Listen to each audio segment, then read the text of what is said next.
Nutrition Hero Podcast. Igniting both the art and the science of functional medicine. Here's your host, Dr. Brad Watts. Welcome back to the Nutrition Hero Podcast, ladies and gentlemen. I'm Dr. Brad Watts with you in the podcast lab as always. I'm a doctor of chiropractic and an expert in functional medicine and clinical nutrition. And I gotta say that because I get emails asking, where'd you get your medical training, etc., etc. I'm a chiropractor, people. Right? I look at things through a lens of health and healing, not through a lens of pathology. And I think that's something that functional medicine needs to get a grip on before it's too late. Before it's too late. Right? Before it's too late. So if you are somebody that's interested in functional medicine, make sure you're putting on the lens every day when you look at labs, etc., that says, what's the body trying to do? How is it trying to heal? The body's an adaptation machine, by the way. Right? And when you look at it as such, opens up a whole new world of health and healing for you and your patients. It's amazing. Rather than just saying, what's the problem? What's the problem? Fix the problem. No. You can say what's the problem, but you also got to look for what's the body doing so that we can work with the body's innate capacity to heal. That's what it's all about. And it's beautiful. It's fun. With a capital F. Fun. And it's amazing. And so if you're going to participate in the Nutrition Hero Podcast, or if you're going to participate in functional medicine, make sure that you're not a pathology-minded provider. Make sure that you're a health and healing-minded provider. Remember, whatever you look at is going to multiply. Whatever you look at, you're going to continue to perpetuate. So you want to make sure you're looking at the right stuff. Okay? So I was saying this in response to a bunch of emails I got in the last podcast episode. And so people, we talked for 3 minutes, and I can tell you if you're a pathology-minded provider or if you're a health and healing-minded provider. And I'm telling you, whatever you look for, you're going to find. So watch out. Watch out. All right. Well, let's put it this way. Just one more word picture for you. Okay? You get a pathology-minded provider, and all they're looking for is death and disease and destruction, and they become a manager of death and disease and destruction. Okay? Is the manager of your local McDonald's trying to destroy the business? No, they are not. What are they trying to do? They're trying to perpetuate it. And so if you're a manager of pathologies, if you're a manager of patient symptoms, just understand what you're doing. Whatever you look at, you're going to perpetuate. Right? Look for what the body's doing. Look for the health and healing mechanism. Your body's been built for longevity. It is an adaptation machine, as I say. It's been built for longevity. You work with that longevity mechanism, and guess what shows up? Longevity. And it's awesome. So today we're going to be talking about cholesterol. We're going to be talking about some of the ways that it's created, your intake, your creation, some of the ways that it's used. We're going to talk about that because we're also going to unpackage what happens when somebody has high cholesterol. Where's it coming from? We're going to label a few things first, put a few things out on the table, and then we'll organize them as we go. But if you're new to functional medicine, check out the rest of the episodes here of the Nutrition Hero Podcast. But if you want how-to action steps, make sure you tune in to Casual Friday events at biogenetics.com. Right, you can go there, click the link, get registered. It'll be great. Right, biogenetics.com. Check out Casual Friday events, where I show you specifically how to apply principles and strategy in functional medicine to specific patient cases. Right? I don't know of any other place in the marketplace that does that for free. I don't know of any other place in the marketplace that does that to the extent that we do every week. Ongoing. The saga continues. So if you're interested in the how-to, go check that out. But today, what we're going to be describing is the world of cholesterol. So let's get the story down pat here first. I'm a provider, right? So a clinician. And as a clinician, you don't have time for what doesn't work. You don't have time to sit there and try things. Right? You want things to iron out real fast. Okay? Move forward real fast. Resolution is what we're looking for. And so as a clinician, you're only as good as your last patient's result, right?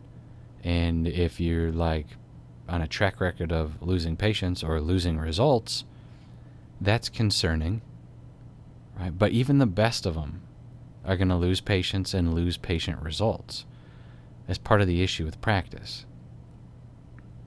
I have not yet met a single provider that has been the answer to every person they've ever treated. I haven't met that person yet. And I don't know that we're going to. Okay, sometimes it takes a certain personality to click with a patient. Sometimes it takes certain strategy to click with a patient case. But we're talking about this today because we want to be able to describe some of the things that go into finding out, are you the match? Right? And part of that is dealing with your relationship to cholesterol. So here's your story, right? Patient comes in, they have elevated cholesterol on their blood lab, and they say, yeah, doctor tells me, right, that it's a family issue, it's genetic. Yep, it's genetic. As they lean back in their chair, put their hands back in their pockets, and he can give you that, yeah, it's genetic, there's nothing I can do scenario. It's your cross to bear, that elevated cholesterol issue.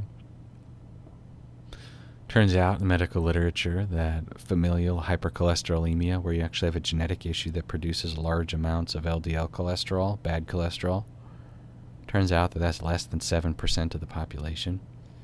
Right? Given that you are in a functional medicine practice and your patient base is largely people that have been failed by the medical system, right? Maybe that number is higher than 7% in your practice. Highly likely. But even if it was like 1 out of 3 patients, you still can't blame genetics on everybody's cholesterol level, right? Or flip that, everybody's cholesterol level on genetics. Still can't do that, right? So less than 7% in the general population dealing with the actual genetic issue that drives elevated cholesterol levels, where you say, it's genetic, it doesn't matter what you're doing, right? Your genes have been mutated, and those mutations are driving elevated blood levels of cholesterol and heart disease and all the stuff. Less than 7%. See, I keep telling you that because I want you to remember, because tomorrow you're going to see a patient that's going to be like, yep, it's genetic, and you're going to go, yeah, probably is. Okay. So you can't do that. Can't do that. Anyway, when we look at cholesterol and genes, there's a gene called the APOB, as in boy, APOB gene, that produces the APOB protein that's part of a lipoprotein carrier. Okay, so I just gave you 3 things, then we'll have to define those here. All right, so APOB gene makes the protein. The protein is part of the carrier, right? The carrier of what? Cholesterol. So think of like a dump truck. APOB is a protein that gets integrated into a dump truck. Okay, so let's say it's the tires. APOB. Actually, let's say it's the dump truck bed. That's even better. Okay, APOB. So the gene made the protein, which is now the truck bed. And the truck bed's carrying what? Cholesterol. Triglycerides. APOB. So you got this big old truck bed carrying all of this cholesterol. And we can measure this, by the way. You can measure this in your blood chemistry. APOB. Now, what happens with this dump truck really determines, right, what we're doing with the dietary cholesterol we eat. So let's continue the story here. You eat, let's say you're having McDonald's breakfast. Oh my goodness. Delicious McDonald's breakfast. Maybe a little hot coffee, maybe a little the syrupy Coke in the morning. You guys, that's my college years. It is amazing to think about right now because I haven't had that in a long time, but sure did taste good. All right, so here's what happens though.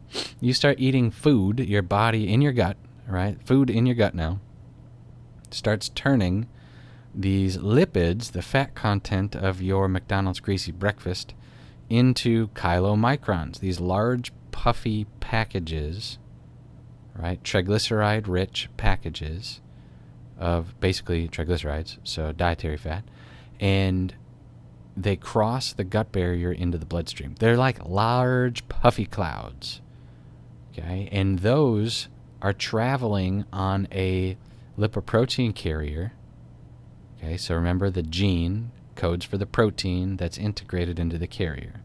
So those chylomicrons represent a protein carrier called B48. APOB48. So this is a short truck bed. Okay? Short truck bed. Carries large, puffy chylomicrons loaded with triglycerides from your food on a short truck bed called B48. Gets into the bloodstream. Blood starts to look a little cloudy because it's got all these chylomicrons from your diet in them. Right? And it's beautiful. It tasted so good. Tasted so good. And those chylomicrons work their way to the liver. They work their way to the liver. So you got this small truck bed, B48, loaded with dietary fat, working its way to the liver. The liver is a pretty large factory in the body, right? Making tons of different things. But what it does with these B48 carriers, these dump trucks, is it repackages the content. We have an upgrade, a truck upgrade here, okay? So we take all of the triglycerides that were in these chylomicrons, attached to the truck, the B48, taking it to the liver, and the liver starts to repackage, right, all of that dietary fat onto a larger truck called the B100.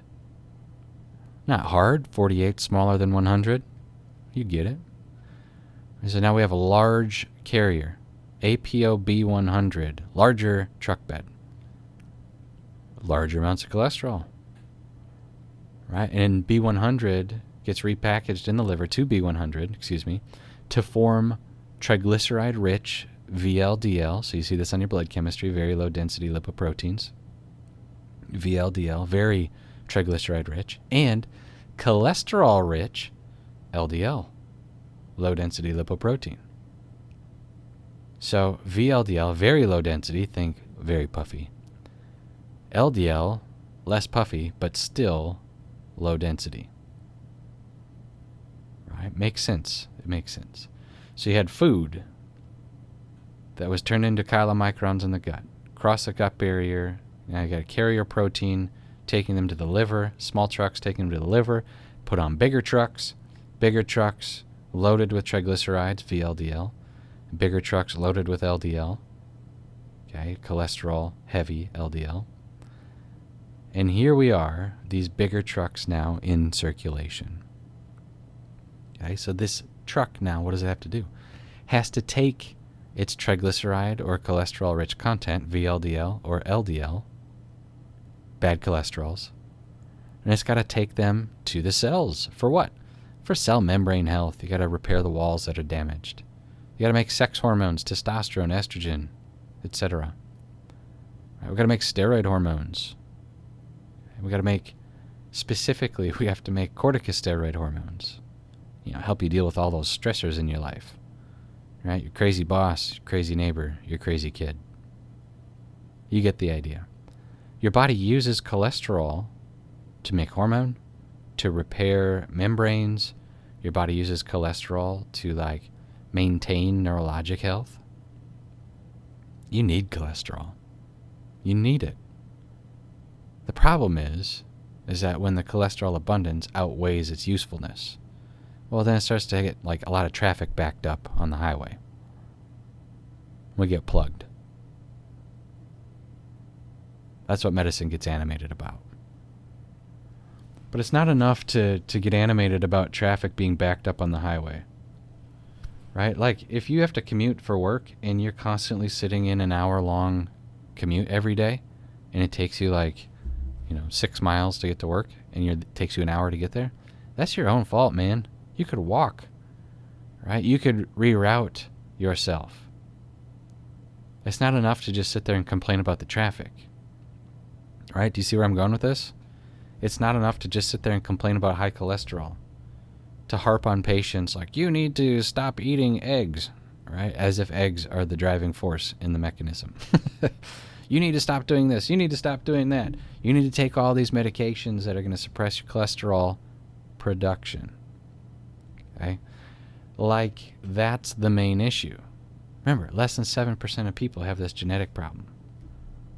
Less than 7%. So, now that we have this story out there where we're taking diet to chylomicrons, small dump trucks, to the liver, repackaging into larger trucks, back out to the body, the system for repair, building hormones, etc., right? We have an intake, a transfer, a repackage, and then a distribution. Intake, transfer, repackage, distribution. Well, if we got 4 parts to the puzzle, that means that elevated cholesterol that won't budge for somebody is going to have a breakdown or a problem in one of those 4 parts. And if we see the problem, then we can assess what's the body trying to do, and we can work with it intelligently, I might add, so that we can improve the patient's outcomes in the long run, including with things like cardiovascular disease, etc. How cool is that? 4 parts to the problem. Intake, transfer, repackage, distribution. All right, so let's talk about this. If you have a dietary intake problem of cholesterol, what does that look like? Okay, well, one, you'll know because you're eating crappy food. You're eating food that's not compatible with health and healing. You're eating food that's compatible with chronic disease. You're eating food that's compatible with heart disease. You're eating food that's compatible, right, with increased traffic jam, plugging your arteries. You're eating food that's compatible with that. And deep down, people know, right? You can't live on sausage and cheese forever and expect, like, yep, doctor says that my ticker's doing well, and you're 56 and you've had sausage and cheese every day, and that's it for like a decade. I'm looking at you, Wisconsinites, right? You can't do that forever and expect to have a healthy heart. Okay, yeah, your cholesterol might be, in range, but for who? Right? For a medicated diabetic patient, type 2 diabetic? For a medicated type 2 diabetic patient that's 60 pounds overweight? Come on now. Right? Come on now. Vegetables. You got to have some vegetable intake. So let's just say this. In your heart of hearts, when you're eating food that's not compatible with health and healing. People are wise enough to know when they are convicting themselves. Okay? So it's a thing. You'll see it. That's important, though, because what happens is on a blood chemistry, you see that triglycerides raging. Why? Because they have a large intake of these chylomicrons. Large intake. Also, you might see their triglycerides and VLDL raging. Why? Because a large intake, right, got transferred to the liver, and the liver repackaged it into VLDL and LDL. Right? And now what you're looking at is a scenario where the patient's diet is starting to cause a backup, large amounts of cholesterol. Okay, so we went from intake to transfer to repackaging. Okay, and now we have the distribution channel. So here's the cool part. If your body is using cholesterol to maintain cell membrane health, to create large amounts of sex hormones, right? To create large amounts of corticosteroids, etc., you name it, right? Or, maintaining your central nervous system's integrity. If your body's doing all of those things with cholesterol, even if you're eating a lot of cholesterol-rich food, you're not going to see it build up in your bloodstream because the expenditure is happening at the rate of the intake. That's pretty cool. It's one of the reasons why you can see 16-year-old boys, they can eat whatever the heck they want for the most part, and they're not going to drive high cholesterol content. Why? Because their body's busy using everything they're taking in, because their demand for sex hormones is high. Their ability to clean up inflammation, right, is strong. Very strong. But as you age, those things tend to decline because of our inability to manage inflammation. Okay, so if you're somebody who's eating a lot of cholesterol-rich food and that's driving the problem, like let's say the MD's right. Like, stop eating eggs. You need to stop using real butter. You need to stop doing this. Start using, I can't believe it's not butter, etc., etc. Right? What happens is they should be able to track that with your laboratory chemistry and your diet and say, well, you're right. For the most part, though, they don't. For the most part, they don't. Okay, so that's one scenario. So let's say, though, you have a lot of inflammation in the body. Okay, why? Because you're eating food that's not compatible with health and healing. You're eating, I can't believe it's not butter, right? You're using Crisco. You're doing all the stuff that you know you shouldn't do at this point. Lots of grains. Lots of grains. Carbohydrate-rich diet. Creates a lot of inflammation. It's like you, if you're sitting in your office or your living room right now and you put your foot through the sheetrock, that might be a problem. Right? Well, that's what inflammation does to your cardiovascular system, is it creates a source, or a site, rather, of inflammatory damage. Right? Kind of like you getting angry and putting your foot through the sheetrock. Well, your brain reads how much inflammation is present and says, well, we better have larger cholesterol production scenario here, liver.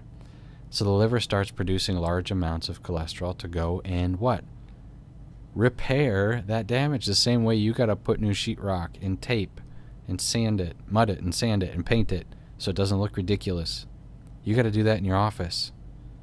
Right? Your brain is having cholesterol do that in your arteries. So it stands to reason. What if it's not an intake problem? What if it's an inflammation problem? Okay, and your low-fat diet is what's driving the inflammatory issue. See, you get patients that are like, I don't eat any fat, so now my cholesterol is lower. And you get other patients that are like, I only eat fat, and my cholesterol is lower.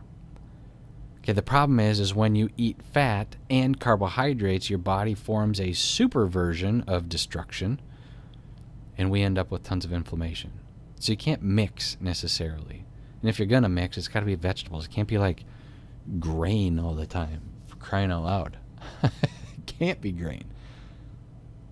Right? If you haven't read Dr. Perlmutter's book called Grain Brain, definitely worth doing. Okay? So, but the point is, in this story here, this weird story that we're telling, the point is this. Your body is not a one-track production facility of cholesterol. Yes, it can come from your diet. Yes, it can come directly from your liver to go and handle some of the inflammatory issues that are present. Right? Those are two different scenarios. Almost, I hate to give it a number, but I got to tell you, like 85% of the time, when you're treating patients that have elevated cholesterol, it's the inflammatory mechanism. That's the one. It's the inflammatory mechanism that they think, right? They think the inflammatory, or they think it's the dietary mechanism. It's the inflammatory mechanism. I'm just telling you, okay? Almost always. Almost always.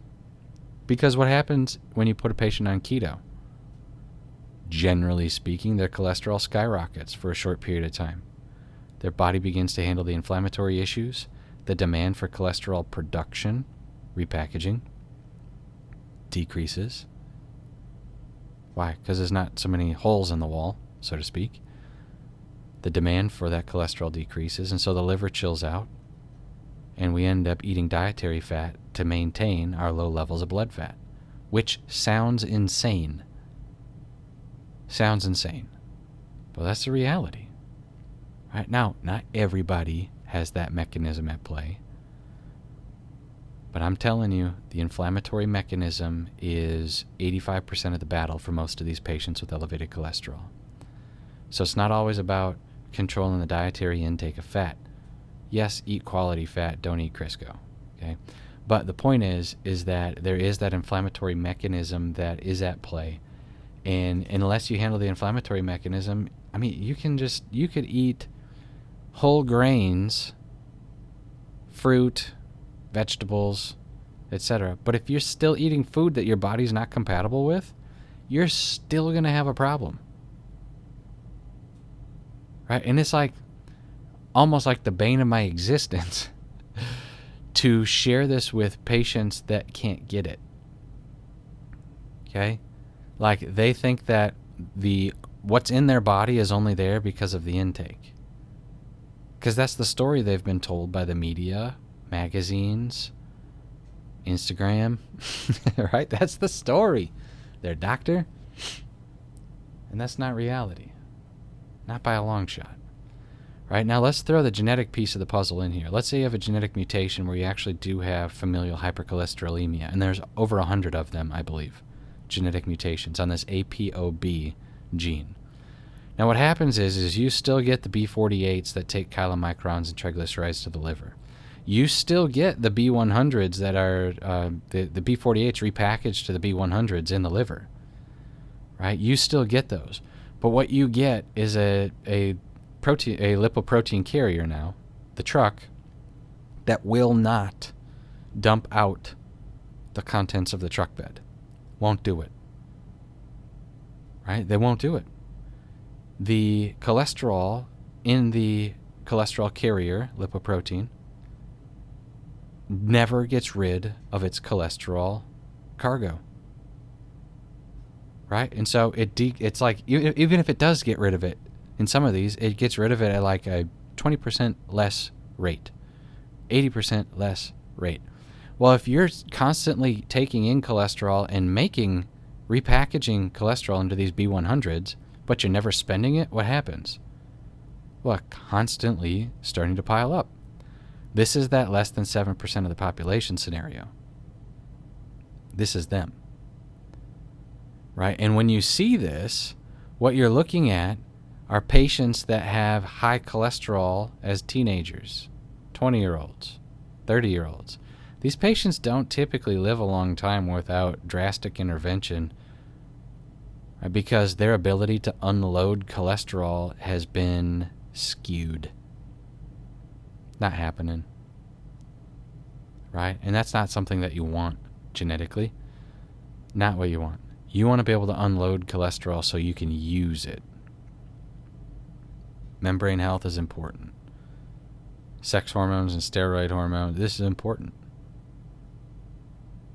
Right? But if you can't actually unload the dump trucks and you're constantly taking them in, that's a medication scenario for the ages right there.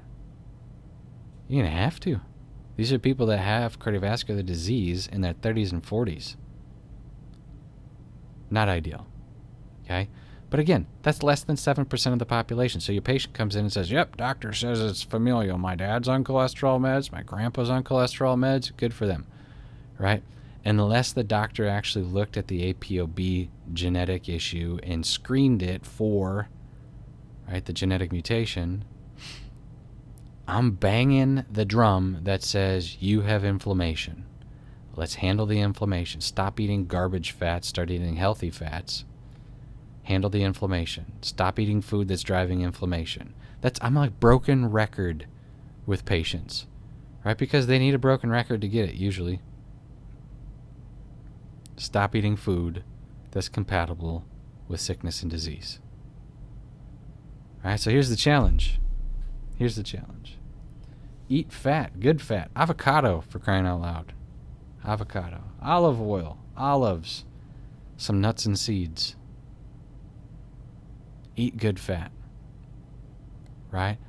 But decrease the inflammatory foods you're taking in. So if you got high cholesterol, I'm going to challenge you. Okay?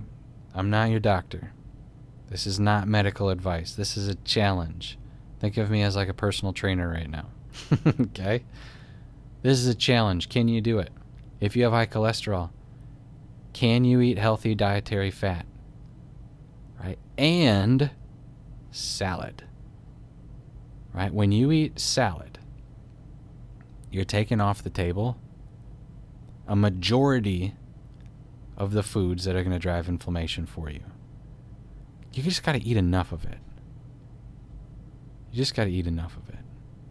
Right? So you get these prepackaged salads from the grocery store, like Good and Gather from Target or Dole from your grocery store, whatever it is.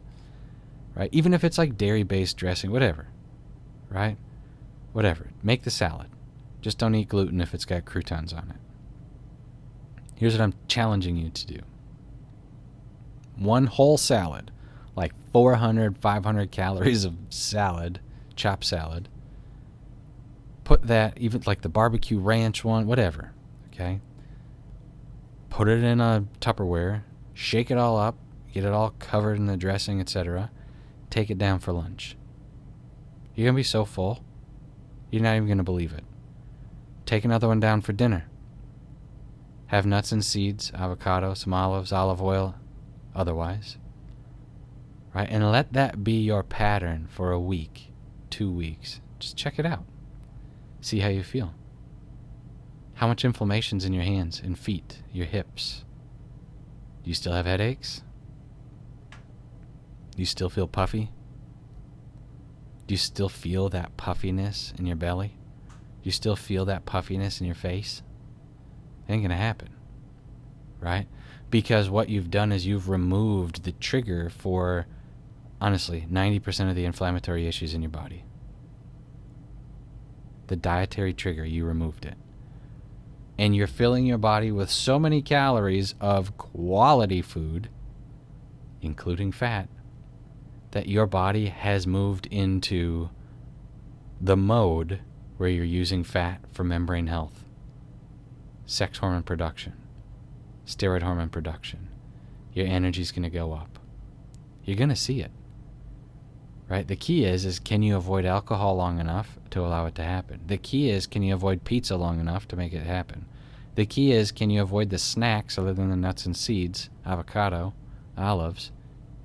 Can you avoid that long enough to make it happen? Can you do it? Right? And what I found is that if you load up on enough salad at lunch and dinner, you're not going to be hungry. Have you ever eaten 500 calories of vegetables? It's a lot. So I got to get the chopped salad, right? And they're like $3. So don't tell me it costs too much to eat well. $3. Right? You can't even eat at McDonald's for $3 a meal. Check it out. Right? So anyway, let me know how you feel after a week, 2 weeks of that. Can you even do it? Are you willing to do it? Right? Are you willing to do it? 3-4 days in, you're going to start to see what I'm talking about. But you got to at least try. Check it out. Let me know how you feel. Thanks for tuning in to today's episode. Blessings.